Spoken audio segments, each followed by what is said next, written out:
पक्षामध्ये सुरुवातीला एक मोठी बातमी, अखेर ठाण्यामध्ये राष्ट्रवादी पक्षाला मोठी खिंडार पडली आहे। 6 नगरसेवक उद्या बाळासाहेबांची शिवसेना पक्षामध्ये प्रवेश करणार आहेत। मुख्यमंत्री एकनाथ शिंदे यांच्या उपस्थितीत हा पक्ष प्रवेश होणार आहे।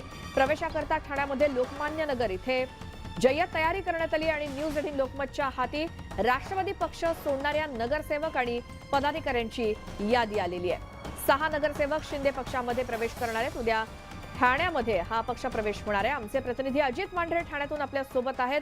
राष्ट्रवादीतले कोण कोण बाळासाहेबांची शिवसेना पक्षामध्ये प्रवेश करतायत अजित?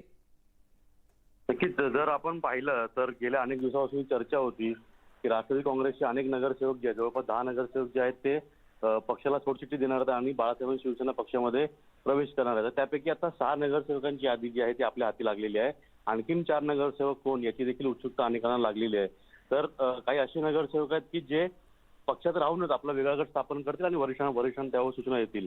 आता जी नावे आपल्या समोर आलेली आहेत आणि ज्या पद्धतीनं आपण या सगळ्या घटनेची माहिती दिली होती त्यामध्ये हनुमंत जगदाळे हे ठाण्यातले अतिशय ज्येष्ठ नगरसेवक आहेत आणि ते अनेक वर्षापासून नगरसेवक आहेत।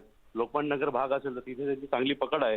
राष्ट्रवादी काँग्रेस जे आहे त्यामध्ये वरिष्ठ पातळीवर त्यांचे अनेक लोकांशी चांगले संबंध आहेत। राधाबाई जाधवर आहेत, दिगंबर ठाकूर आहेत, वनिता घोगरे, संभाजी पंडित हे जवळपास 6 नगरसेवक, संतोष पाटील परिवहन सदस्य आहेत आणि काही वरिष्ठ पदाधिकारी आहेत राष्ट्रवादी काँग्रेसचे, सुधाकर नाईक, पुरुषोत्तम ठाकूर, राजा जाधववर, संदीप घोगरे आणि मंगेश ठाकूर असे करून जवळपास 6 नगरसेवक, 10 कार्यकर्ते जे आहेत, पदाधिकारी आहेत वरिष्ठ राष्ट्रवादी काँग्रेसचे, ते बाळासाहेब शिवसेना पक्षामध्ये प्रवेश करणार आहेत। आणि मुख्य म्हणजे या प्रवेशाकरता ठाण्यामध्ये लोकमान्य नगर इथे जय्यत त्यांनी तयारी केलेली आहे। मोठ्या प्रमाणात प्रवेश केला जाणार आहे आणि याकरता स्वतः मुख्यमंत्री एकनाथ शिंदे उद्या संध्याकाळी ठाण्यामध्ये उपस्थित राहणार आहेत आणि त्यांच्या हस्ते हा प्रवेश होईल आणि या प्रवेशाची भव्य तयारी जी आहे ती या नगरसेवकांकडून करण्यात आलेली आहे।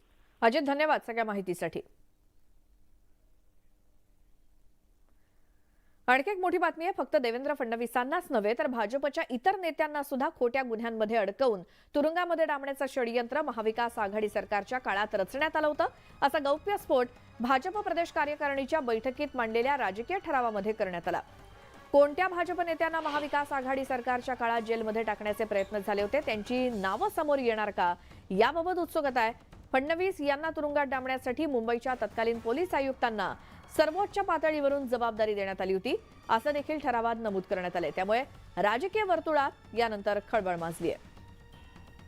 तुषार उपणवर आमचे प्रतिनिधी आपल्या सोबत आहेत। तुषार, या कार्यकारिणीच्या बैठकीमध्ये हा एक ठराव सगळ्यांचंच लक्ष वेधून घेतोय, काय त्यामध्ये नमूद करण्यात आलंय? भाजपची 2 दिवसीय कार्यकारिणी बैठक नाशिक येथे सुरू आहे। मात्र कालच्या कार्यकारिणीच्या बैठकीमध्ये एका ठरावावरती विचारमंथन करण्यामध्ये आलं।